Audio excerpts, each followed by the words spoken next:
V9 news స్వాగతం. నా పేరు కిరణ్ కుమార్. హెడ్లైన్స్.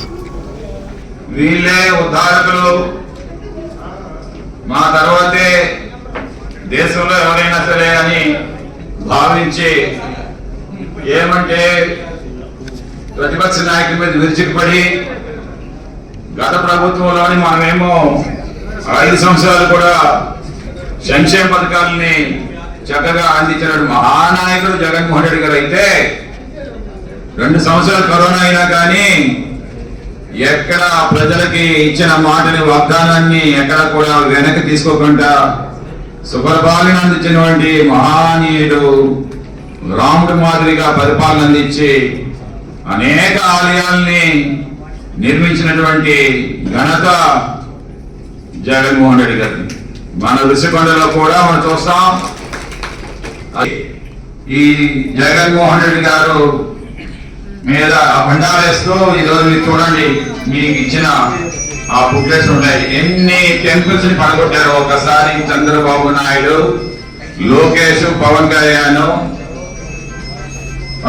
అయితే ఇంకొంత ముందు ఒక అడుగు ముందేసి ఓహో గుళ్ళకి పడుకునిపై దొర్లేసి కడిగేసి పసుపు రాసేసి ఇంకా ఏదో జరిగిపోయిందని చెప్పేసి మన మీద పొరచేరు. కానీ ఆ ఎటువంటి వాడు వెంకటేశ్వరం ఊరుకుంటాడా? ఊరుకోడు కదా. అందుకే ఈరోజు పవన్ కళ్యాణ్ హాస్పిటల్కి పంపించాడు. కాబట్టి ఇప్పటికే బాగా వీక్ అయిపోయాడు, లంగ్స్ పాడైపోయి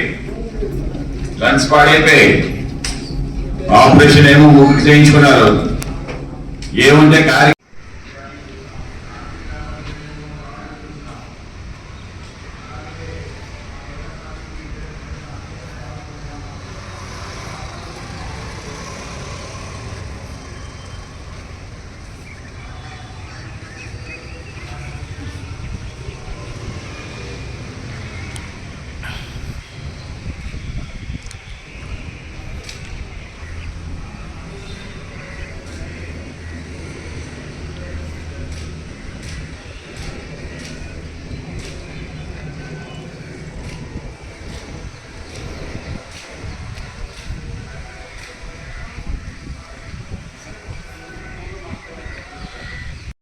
అని చెప్పేసి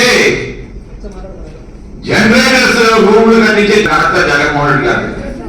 ఈ రోజు వరకు ఒక ఇంచు కూడా ఒక కనీసం ఒక ప్లంబింగ్ ఐటమ్ ట్యాప్ పోయినా ట్యాప్ బిగించలేని దరిద్రపు ప్రభుత్వం నడుస్తా ఉందంటే ఈ రోజు మనం చెప్పచ్చు. కేజెస్ ఎంత తెలిసిపోతుంది ఈ ఎంత దరిద్రం అనేది.